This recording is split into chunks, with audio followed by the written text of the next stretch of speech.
our show, Stay Free with Russell Brand, cultivating a friendship with him. Most recently, when I texted him, he was like, sorry, I've been ever so busy with Twitter, he said. I go, well, I'm on there a couple of times a day myself. So yeah, tell me what you don't know. And also, I goes, do you want me to come there to Twitter? Right. I'll come and help if you want.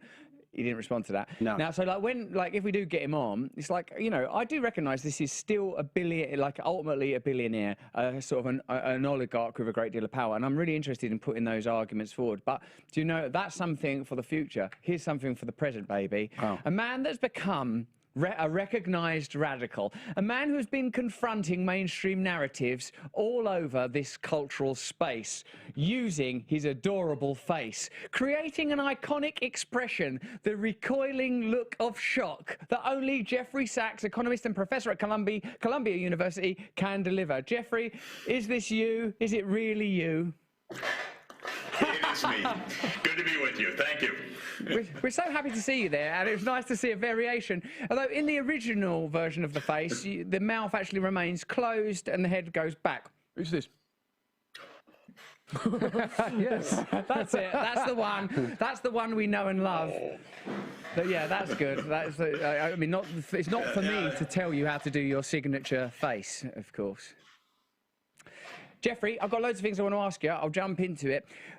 We're discussing now global narratives. We're discussing now unipolarism. We've been looking at the idea that, let's start where we were when you joined us. We were talking about how a figure like Elon Musk may be controversial, even if he's ultimately pursuing self-interests, because his purchase of Twitter prevents the control of the public sphere in a way that would be ultimately amenable to the establishment, whose ultimate goal, when I say the establishment, I mean American corporate interests and how they align with unelected globalist bodies like the IMF, WHO, etc.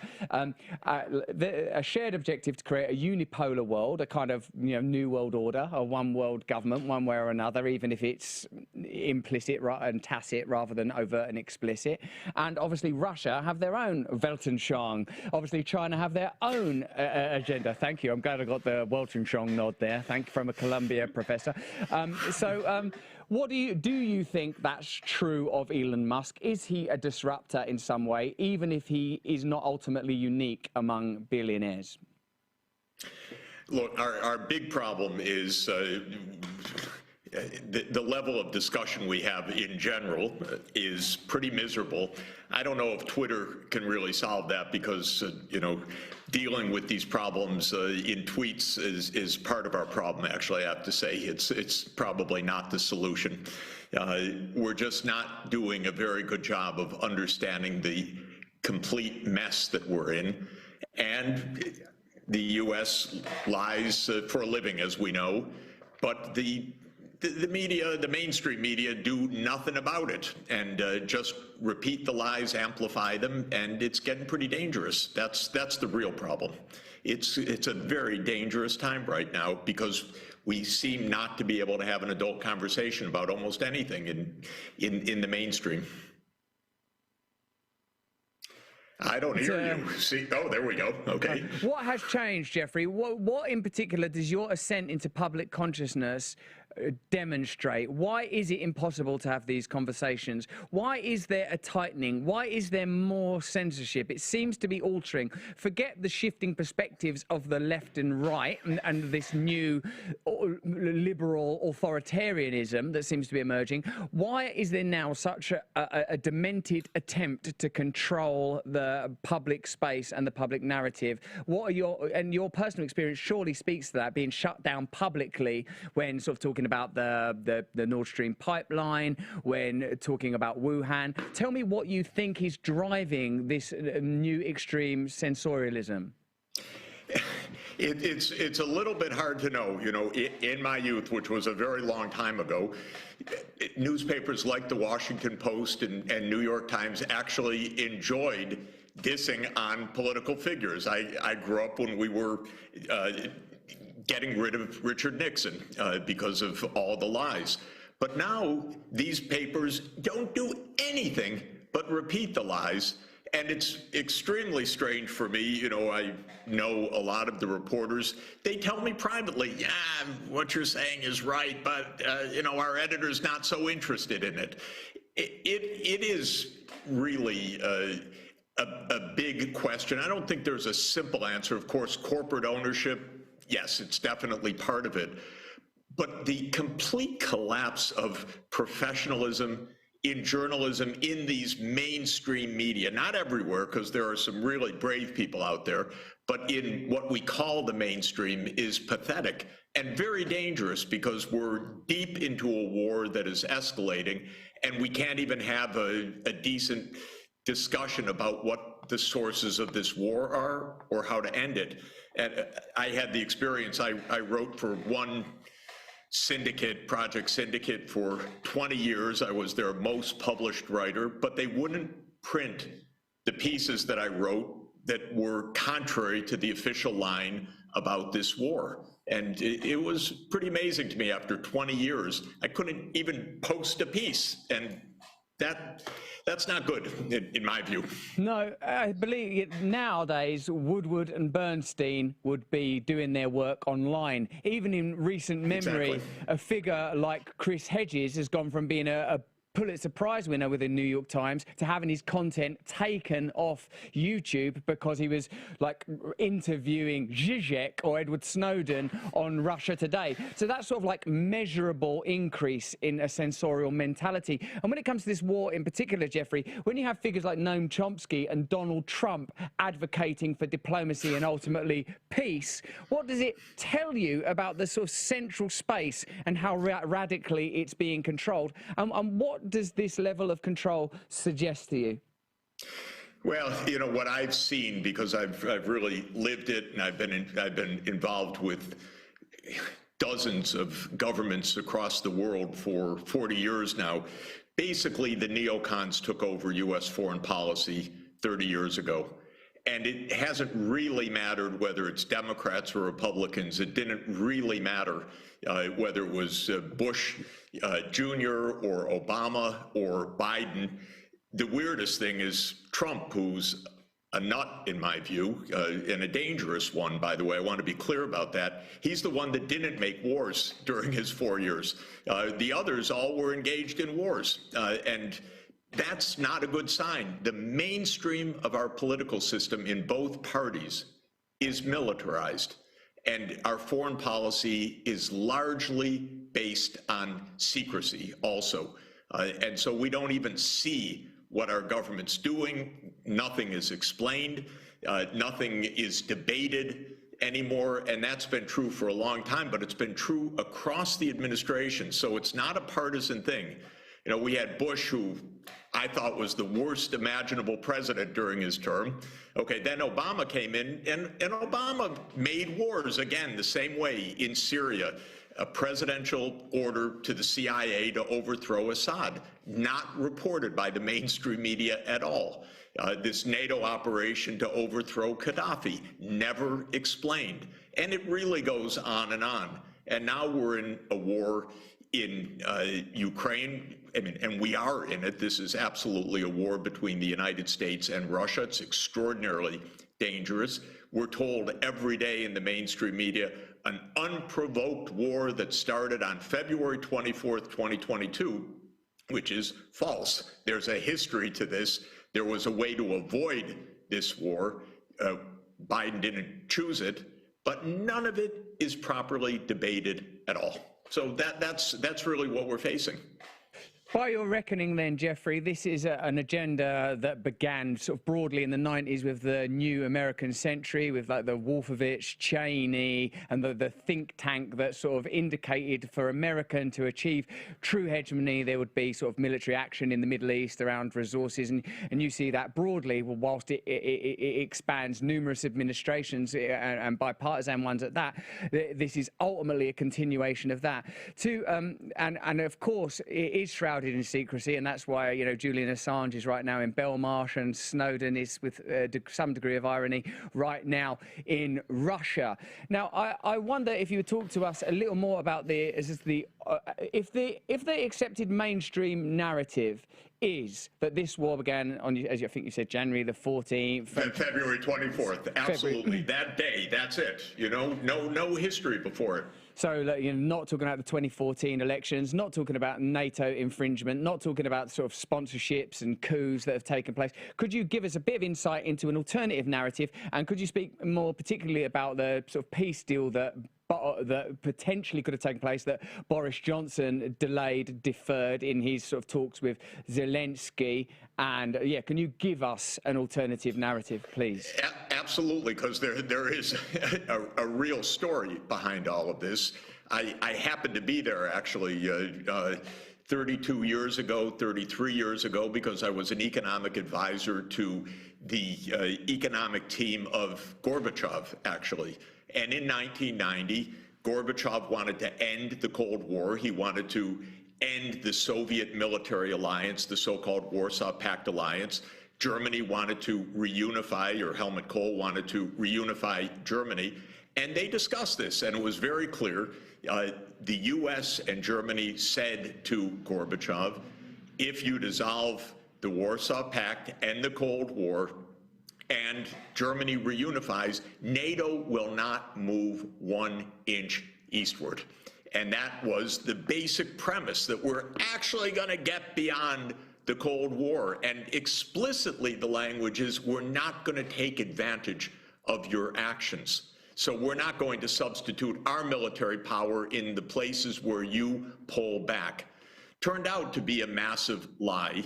In the mid-1990s, the US started the NATO expansion. Very wise people at that time, and I think the wisest of the era was George Kennan, a great historian, scholar, and diplomat of the time, said this is the beginning of the new Cold War. The warnings went completely unheeded. We got to the early 2000s. By the way, Putin came into power pro-European, absolutely wanting normal relations. George Bush expanded NATO to 7 more countries, to the Black Sea, Romania, Bulgaria, Slovakia, Slovenia, to the 3 Baltic states. All the time Putin was saying, stop, you're right in our neighborhood, we have national security concerns. Then in 2008 at the Bucharest NATO summit, Bush, over the objections of the Europeans, and European leaders talked to me privately at the time, but they don't talk publicly. And that's how Europe works. The US says what it's going to do, and the European leaders may complain, they may squirm, but they don't explain to their own people what's at stake. But what Bush pushed in 2008 was that NATO would now expand to Ukraine and to Georgia. Now, if people take a map out and look at the country Georgia on the east end of the Black Sea, I don't think that's a North Atlantic country. I don't think that's a NATO country, actually. What you see at play there is this neocon idea of surrounding Russia in the Black Sea, Ukraine,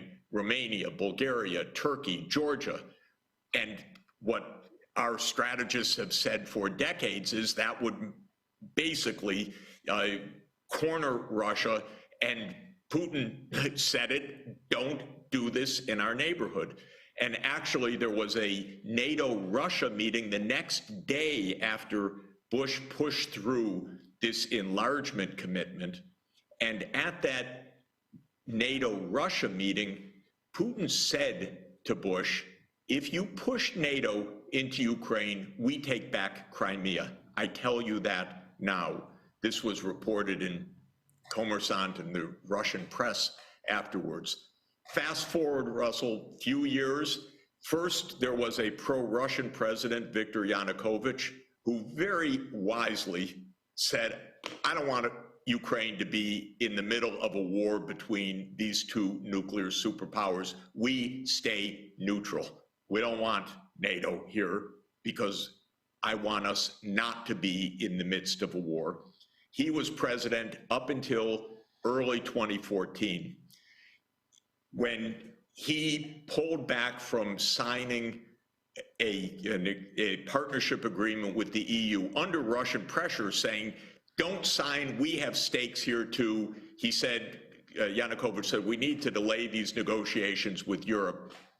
Protests broke out. No doubt partly spontaneous, but then the United States went to work, as it does, and turned those spontaneous protests into an open insurrection.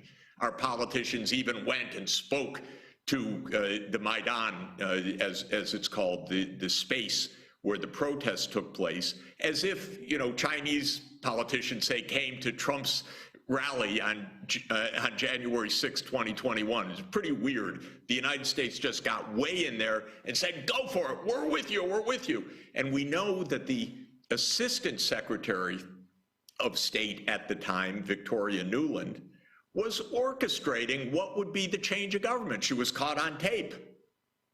Fuck Europe, here's how we're gonna do it. Here is what the new government's gonna look like. It's interesting, she was the Assistant Secretary of State for European and Eurasian Affairs. Today, she is the Undersecretary of State for Political Affairs. In other words, this is a long project. The same people are engaged. Yanukovych fled. There were violence, by the way, absolutely violence, in part on the insurrectionist side. There's no doubt about that, according to careful scholarship. The United States immediately recognized the new government, extra-constitutional government. There was regime change. Putin said, you just made a coup against our pro-Russian president. That was Russia's interpretation. Whatever it is, it was complicated, but the US government doesn't explain anything. But I saw, by the way, just kind of by coincidence, because I've been engaged in Ukraine all the way back since 1994. I saw how US NGOs, quote unquote, were directly engaged in financing part of the Maidan episode. So I saw with my own eyes, this was not, we were way in there. Okay, from Russia's point of view, that's it. Now there's a pro-Russia, pro-US government. The pro-Russian president was overthrown in their interpretation. They followed up, as they said, Putin seized Crimea. The new government said, we're going for NATO. The US started pouring in billions of dollars of armaments between 2014 and 2021. This war has actually been going on for 8 years. It didn't start even as a hot war in February of this year. It started in 2014. And the war has been going on, the arming has been going on, the idea of turning Ukraine into a NATO country has been going on. Then comes Biden in. Now, again, Trump for me was, I mean, really psychologically unstable. I never felt safe for a day. I thought, okay, Biden, now something reasonable and rational. But he brought the neocons exactly into the core again. Pretty weird.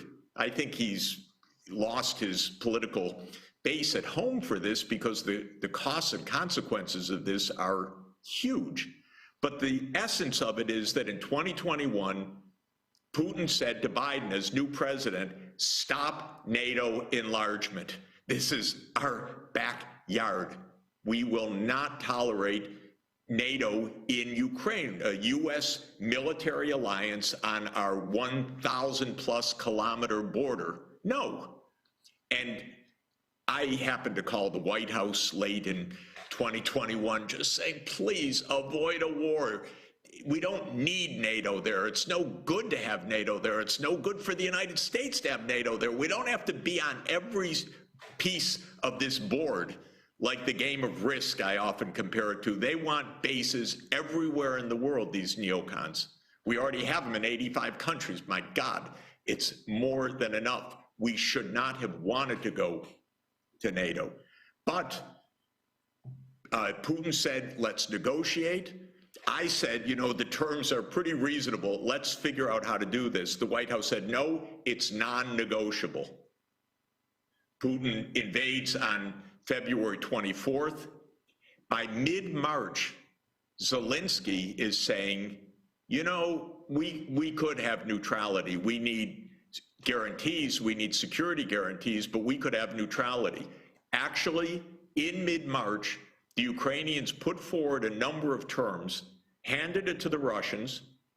The Russian negotiators, I know, I had long discussion about this, sent it to Putin. Putin said, yeah, these are grounds on which we can negotiate. Turkey was the intermediary, incredibly skilled diplomats. One day in the second half of March of this year, the Ukrainian spokesman, the Russian spokesman, and the Turkish spokesman said, we're very close to a deal. They all said it. It wasn't propaganda from one side or another. They all agreed. Then Ukraine walked away from the negotiating table. Pretty damn weird, actually. I thought it was a devastating mistake. It's never been explained. It's never been acknowledged. There are lots of stories that make a lot of sense about how Boris Johnson flew there, never accept neutrality, fight on, we arm you. There are stories about the United States at that time telling them, you don't have to accept any of this, because those were the days when Biden came to the NATO meeting and said, this is going to be a long war, and then spoke in Warsaw and said, that man cannot stay in power. And his Defense Secretary Lloyd Austin said just after that, that our aim is to weaken Russia so it can never do this again. In other words, something really went haywire at the moment when negotiations could have been concluded. And now we've been in this for months. It has escalated. At least tens of thousands, possibly hundreds of thousands of Ukrainians have died in the midst of this. Russia has recently taken out half of the energy system of Ukraine. They rebuild it, but new missiles come raining down.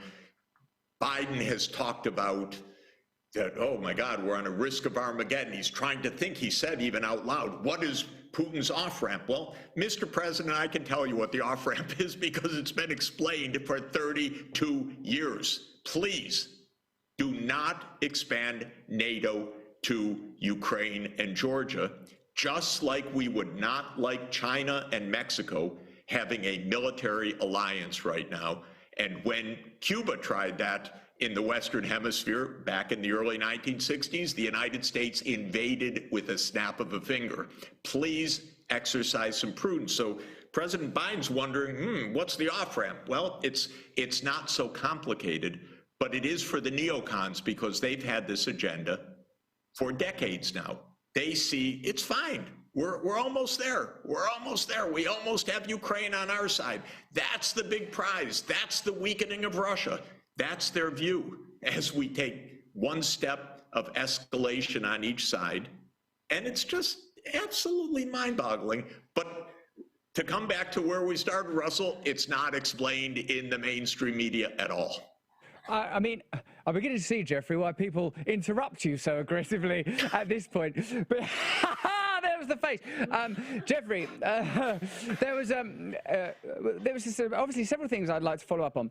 Yep. One, the sort of hubris of American imperialism and the sort of various marionette agencies and organizations that operate as their proxies, whether it's these NGOs that you listed or NATO itself, starts to paint a picture where, if indeed this is a continuation of narratives that existed since 2014 and even earlier than that with the New American Century Project, that it suggests to me that even the official American government is a type of proxy, that there is an agenda that can be pursued regardless regardless of apparent fluctuation and vicissitude in American political life, American domestic political life, it seems that one agenda is continually being addressed and followed without that narrative ever being divulged or discussed, or ever actually being within reach of due democratic process.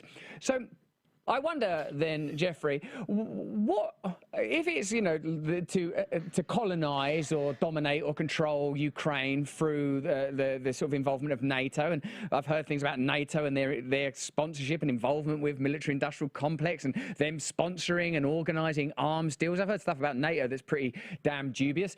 I wonder, how could a policy that is so reckless be pursued to the dawn of Armageddon? Like, you know, now this is not a country like Iraq or, you know, other countries that were destabilized in what we call the Middle East. This is a sort of a former superpower that has nuclear capacity. So how is it that that there is no contingency for the ability for Russia to respond? Why is that? Is that something? Obviously, that's something you must have pondered. Tell me what you think. Yeah, I mean, when President Biden let slip that maybe the world was going to be destroyed, he was chastised. Oh, the Wall Street Journal, why are you talking that way? Lindsey Graham, and the Republican senator, you know, shame, the president shouldn't talk that way. We're told we'll never be blackmailed by nuclear blackmail. Oh my God, how about understanding that Russia has 1,600 deployed nuclear weapons? We have 1,600 deployed nuclear weapons. How about just a little care? You know, it's not a matter of nuclear blackmail, it's a matter of us not getting the world blown to bits. And one of the things I've spent my whole life studying as an adult, because I lived through it since second grade, was the Cuban Missile Crisis, which was exactly 60 years ago this year. And we came within 1 second of nuclear war, literally, because the nuclear tipped torpedo was put in the bay, the firing bay of a disabled Soviet submarine, and the order to fire was countermanded at the last moment by a Communist Party official that happened to be on the submarine and could countermand the captain's order. That's how close we came to the launch of a nuclear war. So when you have studied these things, looked at them, know the kind of the tick-tock, minute by minute of how that crisis 60 years ago almost ended the world, and you know today how much irresponsibility there is. And frankly, you know, there are field commanders, there are accidents, there are planes that collide, there are misunderstandings, misreadings of everything that can happen right now. Of course, we need to pull back from this path that we're on. But one of the parts of the campaign is to tell us nothing to worry about. No problem. Everything's fine. Zelensky says each day, we're going to push them out of every inch of Ukraine, including Crimea. Well, yeah, but not before nuclear war, you're not going to. And we know that, but we don't say it. And we just don't tell the truth. And this is imperial logic. Imperial logic is you don't have to explain anything. This isn't about democratic governance. This is about imperial logic. What happened in the US is we used to have two sides of our foreign policy, by the way, because going all the way back to the end of World War II, there was a hardline side, which we would call the neocons, which was looking for US basically control. And there was a side that said we should negotiate peaceful coexistence, what we would now call multilateralism. I would say, by and large, since 1992, it's been the neocons in charge. And that's what is stunning to me. But they don't feel any urge to explain any of these issues to us. I know it. I see it because I hear a lot. I see it from different government side. I see the perplexity. I also know in Europe, there's a lot of consternation in European leaders, but they don't say anything. They're just... It's not even, it's not only imperialistic, it's also imperious. There's a sort of an incredible arrogance here, and I feel like a sort of a psychological disassociation. I wonder, Jeffrey, what role the pandemic played in creating these conditions. Obviously, you've described a narrative that takes us back considerably earlier than the ordinarily agreed commencement date of this war, but I wonder how we can have a culture where ordinary people appear to have been groomed and coached into a state of dumb numbness and compliance, where the kind of emphatic and emblematic support of Ukraine through badges and flags and platitudes cannot in fact incorporate the apocalyptic narrative that ought be at the forefront of all of our minds. I wonder if we've somehow been groomed into compliance in 30 years of saccharine consumerism and the sort of sudden shock of 2 years of lockdowns, which in themselves seem to have been somewhat dubiously underwritten, whether it's about the inauguration of how this disease indeed began, the use of scientific narrative, the conveyance of information, the way that generally speaking the stories we were told supported centralized power and corporate objectives, whether that was medical policy, social policy. I wonder how you see the pandemic as being part of a broader story of the induction of compliance and ignorance and the creation of a sort of a global state where there is a separate strata of geopolitical conflict or objectives that are kept entirely separate from our ordinary understanding. You know, it really does go back a long way, because I date it to 1947. That was when the National Security Act was passed in the United States. It created the CIA, and it made just a profoundly dangerous blunder for a republic. And that was that it made the CIA two things. One, an intelligence agency, understandable, and the other, a secret army, a covert operation for dirty operations that would never be divulged, basically at the president's discretion. Even Truman knew something's going to go very wrong with this. So when the hardliners are in power, they think they can act with impunity because they don't have to explain anything. We learned it from the Brits, by the way. You know, this is British Empire behavior for the... We just needed to get tea at a reasonable price, and we were willing to take over a few continents to get it. Well, that and true, you know, you needed to open up the opium market in China, which was extremely important. So, trade. But you're right. That was partly to get tea. So I think you've got the primary objective. We don't even do it for tea or coffee, by the way. We've been doing it since 1947, and when it's secret, it's just with impunity. What happened in 1992 was that the great adversary disappeared. So now you have the neocons, but you have this, we're all alone. We are the most powerful colossus in the history of the world. We are the world's unipolar power. For, by the way, 4.2% of the world population. The hubris of it, the arrogance of it, the obnoxiousness of it is really stunning. But that was the idea in 1992.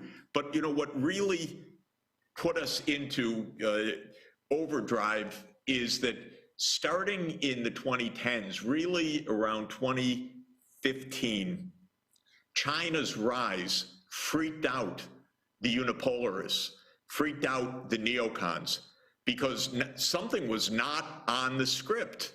The script is, we made it. We're the superpower. No one can rival us. And then step by step, here comes China with 1.4 billion people. So the United States changed its policy. Oh, no, not sorry, not Jeffrey. I mean, don't move the teleprompter. So, no, the face again. Carry on. Sorry, Jeffrey, that was the teleprompter. No, I was going to say that in 2015, the U.S. changed its foreign policy. It actually decided that China's continued economic progress was no longer in the interest of the United States. It's a kind of stunning idea that, we don't want you to make more progress. You're stepping on our toes. And so the U.S. began, also under Trump, unilateral actions. Even Obama was playing this, we're gonna write the rules for Asia without China, which is a little bit obnoxious, by the way, and a little bit naive. It was called the Trans-Pacific Partnership, and it was explicitly put forward by Obama on the grounds that the United States needs to write the rules, not China. But, you know, the U.S. is an Asian power. China, I'm not so sure. But in any event, this is what has really also increased this sense of anxiety, because we're told now all the time, it's not just Russia that's the enemy, it is China. And China's the big enemy. Russia's the regional enemy. China's the world threat. And so we're in a two-front fear-mongering race right now, where we're in a proxy war in Ukraine, and at the same time, we're stoking incredibly dangerous tensions with China. And we explicitly are saying, our government officials are saying, we must take actions, for instance, stop the export of high technology goods to stop China's continued progress. And when you hear it from the other side, that's a little bit provocative.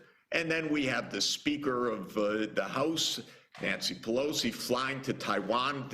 The Chinese are saying, please don't do this. Please don't stir the water. Please keep things down. Like Putin was saying, please don't go to Ukraine with NATO. No, we have the right to do it. We will defend Taiwan. Absolutely endangering Taiwan like nothing else by putting Taiwan exactly into this superpower confrontation the same way. So where does the pandemic fit in? Look, it's another piece of dislocation. It's another hot button for me, because I'm also in that debate about where this virus came from, and I lean towards that it came out of some super duper U.S. scientific technology in partnership with China, most likely, so that this is not even a natural virus. But it raises another point, by the way. I headed a commission on the pandemic for 2 years for the Lancet Journal. It was a thoroughly fascinating, riveting assignment. I came to understand how much the U.S. government has lied about the origins of the pandemic. It's wanted to paint this narrative, just like the other narratives we talked about. It wants to paint the narrative that it absolutely was natural. It could not possibly have been anything else. And it chose that false narrative right from the start of the pandemic, way before they could have known. And at a time when the insiders were saying, that looks a lot like it came out of a lab. But they created the narrative. And that narrative creation is what is the business of the US government. It creates a narrative about China as the enemy. It creates a narrative about Ukraine as an unprovoked war by an unhinged new Hitler Russian president. It creates a narrative about the virus. You know, once in a while, some of this might actually be correct or not. I'm not even going there, but what it is the narrative is the essence of how politics is to be conducted right now. And then the main method of reporting by the New York Times or the Washington Post or the Financial Times even, which I think is a much better newspaper, is senior unnamed U.S. officials say the following, and it's just repeated straight out, and it says they've requested anonymity because of the sensitive nature of the information. Well, hell, it's so sensitive that maybe we should know about it also. And if I could just jump in with one more example of this, you know, pretty interesting, who blew up the Nord Stream pipeline. One president I know said, if Russia invades, that's the end of the pipeline. And then when asked, well, what do you mean, Mr. President? He says, we have our ways. And then after the pipeline's blown up, the Secretary of State says, this is a tremendous opportunity to wean Europe from Russia. Well, what's the narrative? The narrative is, well, Russia did it. And the newspapers say, well, duh, yeah, the U.S. officials say Russia did it. Russia blew up its own pipeline, its own billions of dollars of infrastructure, the pipeline that carries Russian energy to European markets, which was a lot of the point of this, whereas the other side said they were going to do it. So this narrative business, it's really pretty clear, obviously. When I said that thing on U.S. television a couple of weeks ago, that was that face, because they stopped me. I was supposed to be on for typically a half an hour on that show, and after 3 minutes, they said, well, that's enough, Mr. Sachs. And then the moderator went on a kind of 5-minute rant, which I got to hear because they cut me off of the show, but they left me on Zoom, so I got to hear the rest of it. So watch what you say afterwards, unless you cut me off. But they went on a 5-minute rant about me. This guy doesn't know anything. Why do we have an economist talking about this, and so forth?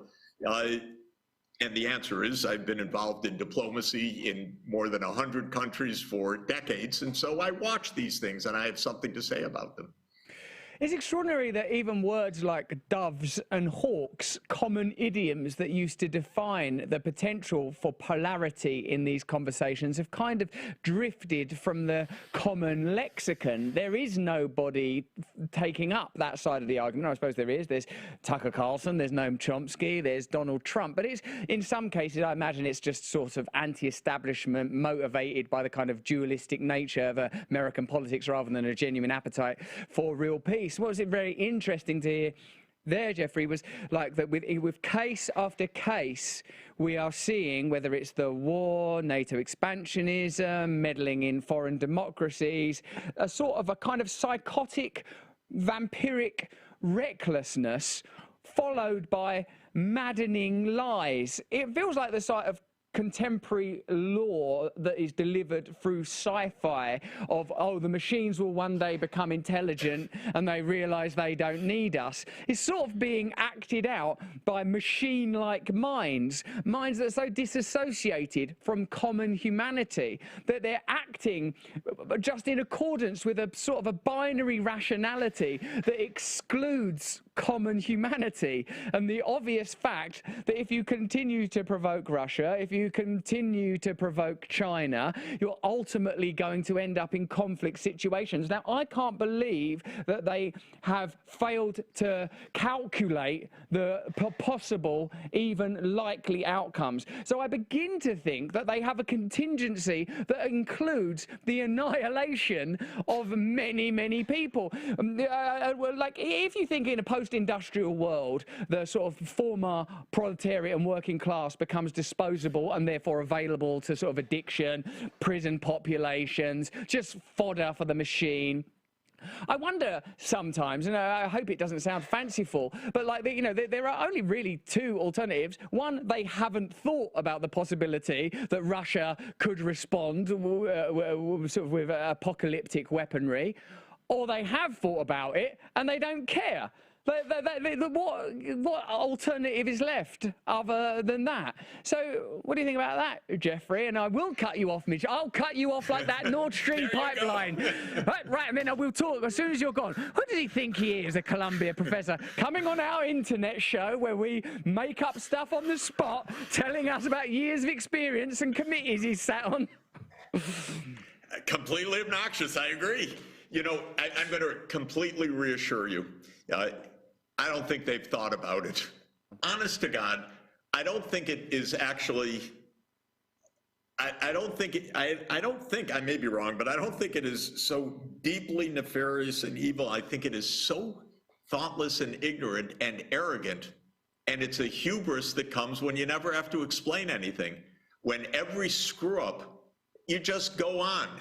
And because we have so many screw ups in American foreign policy, but because not one of them was told honestly, they never have to explain. So I think the arrogance is, all right, so we screw up. So what?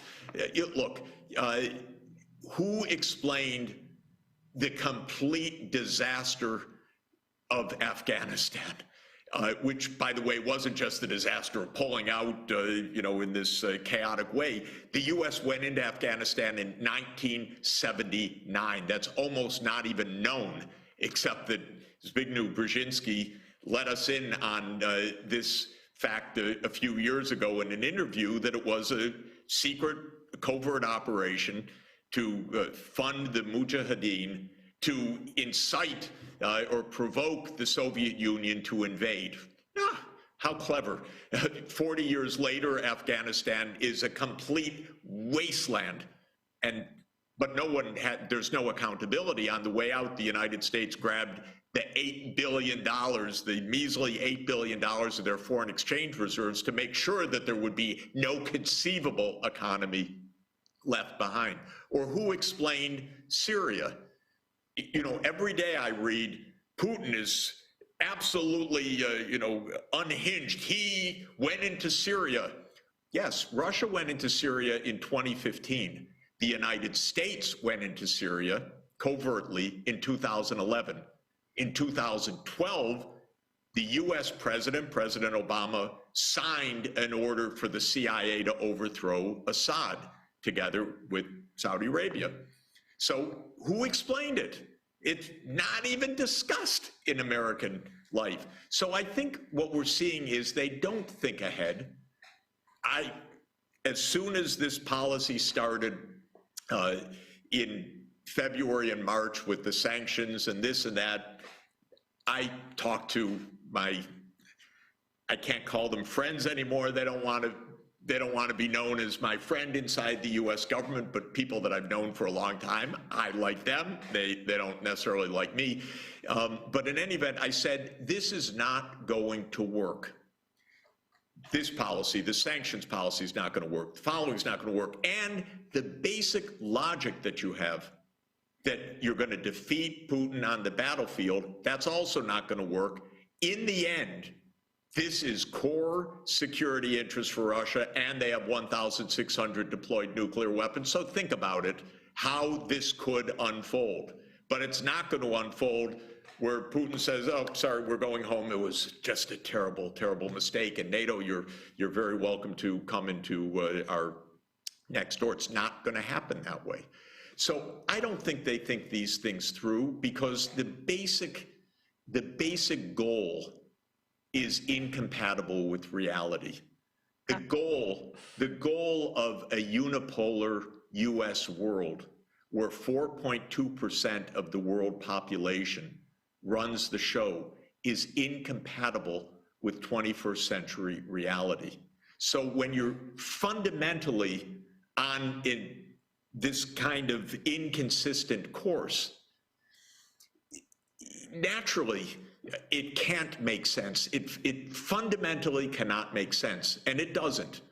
But if you don't have to explain it, it doesn't bother you so much. If we could break open just one or two of these stories, really understand Nord Stream, for example, which, again, I'm putting my chips on the US and the UK. They done it. And that's where I think this is. If we could understand where this virus came from, if we could understand why the negotiations broke down in March. What did Boris Johnson say to Zelensky? Did he say don't negotiate? What did the US say to Zelensky? If we could just open up on one of these things, it would really help people to understand that we're fed stories that don't make sense. Let me give you another one, which is another pet peeve of mine right now. We're talking about global pandemics, nuclear Armageddon, a co-opted, hollowed-out zombie democracy marching us all to mutual nihilism and death, and you're peeved. Yes, I'm a little peeved about the next one, all right? So here's my pet peeve.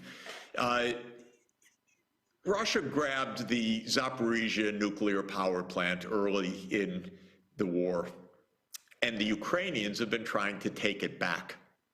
So this power plant has been shelled very dangerously most days. Now, the Russians are inside and they control the plant. The Ukrainians are outside. They're trying to recapture the plant, and the plant's being shelled every day. And what do we read in our newspaper?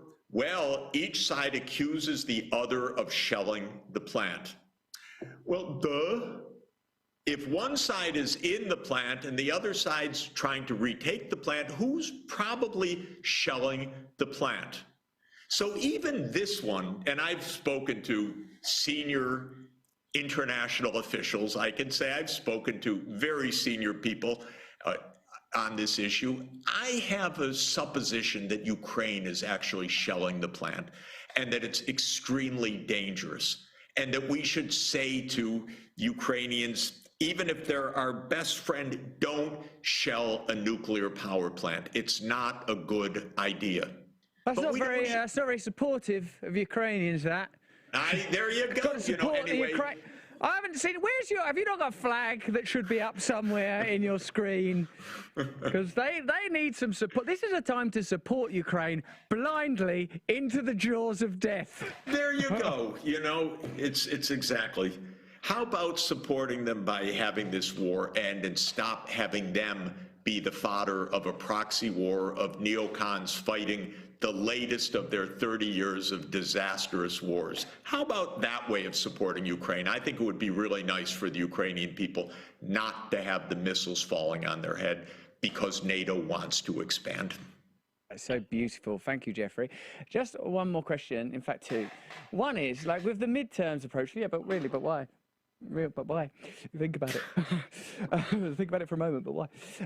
With the midterms approaching, the control over it, and with some members of the Democratic Party revolting, that there was that letter signed by people that was kind of repressed. Is this war being used as a political pawn even on the domestic front? That's one thing I'd like you to answer. And also, when we talk to people that are more of a kind of what I would say orthodox liberal perspective, they say, like, no, Putin is a unique monster. He's deranged. He's going crazy. It's his agenda. He's a fan of this philosopher. He wants to reunify the Soviet Union. He'll not rest. Like, as if he's the one with the imperial project. What do you do when you're confronted with that argument, which sort of amounts to sort of that it's kind of unpatriotic, and that Russia, and particularly in the hands of Putin, may have their own imperialist agenda, and also that domestic midterm thing? Look, on the midterm, it's the weirdest and saddest mistake of Biden, who inherited a country that in many ways is, in unbelievable social crisis, part of it building for decades, part of it the pandemic, part of it the Trump, after Trump. But the U.S. is really in sad, hard shape and needs a lot of love and care to put back a society in order. Why, in that context, would Biden go on a foreign policy adventurism to have two fronts of global disaster and tension that, in my view, are what actually indirectly is undermining his own party in the upcoming elections? Why? Because this war and the sanctions and the tensions with China, everything else, is feeding this stagflation that we're in right now, the high inflation and the economy dysfunctional and the supply chains not working.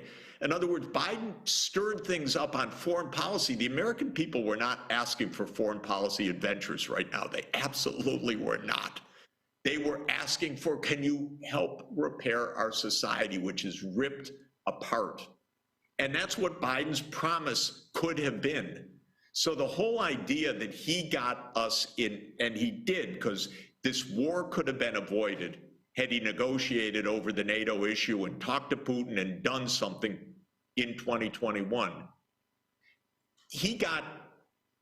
He made a choice. And again, it comes to, who makes these choices and why is this such a persistent line of 30 years of U.S. foreign policy? It is a bit of a mystery. Why would Biden do this? And are there big, permanent state forces that just press this? But in any event, the job of the president of the United States is not to do this.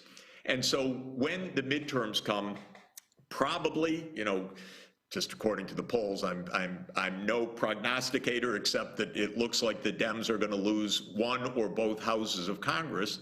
I would say, yeah, all the voters say we don't like the inflation. Well, I can tell you as an economist, this foreign policy has stoked exactly the things that are driving the Democrats' prospects down. So it's just a mistake. It's not a political football. It's just a political mistake.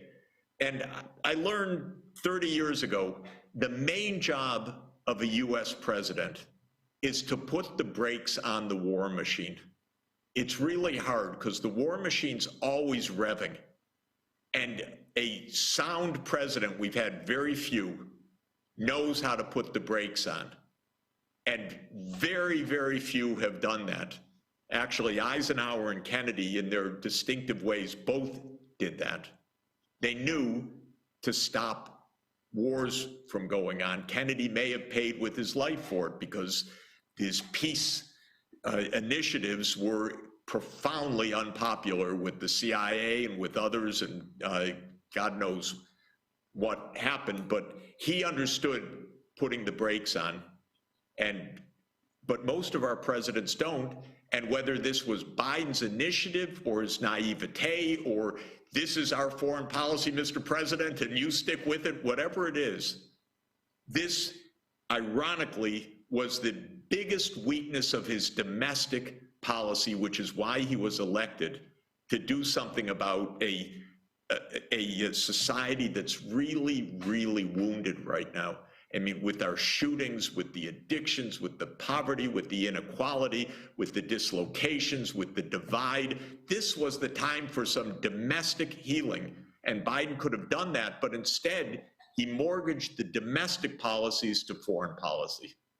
In a sense, what you've described to us, Jeffrey, is how power might really operate without recourse to conspiratorial chitter-chatter. If an agenda can be pursued that spans various administrations but alters but barely and includes some identifiable protagonists and organizations that are also transcendent of the acknowledged machinery of American democracy, it tells you that there is an agenda that is able to endure the apparent fluctuations and vicissitudes of American democratic life. So in a sense, the conversation is this: what do we do to interrupt this machine that currently is uninterrupted by the will of ordinary people? It's rather heartfelt, I thought, when you described the actual domestic problems that the United States and indeed the world face right now, and how this agenda is being pursued regardless, that this is a time when people could be reaching out in peace. We shouldn't be talking about wars in Europe or wars anywhere in 2022. We learned enough in the last century. There has to be an entirely new mentality, and sometimes I feel that what's required is the introduction of entirely different psychological, and might I venture the word, spiritual approaches to politics. No, look, I really think what we're doing right now, which is talking about it, helping people to understand what's going on, getting people to question again what they're being fed. And by the way, people don't have trust, so it's not impossible to get them to think through, but they need the information.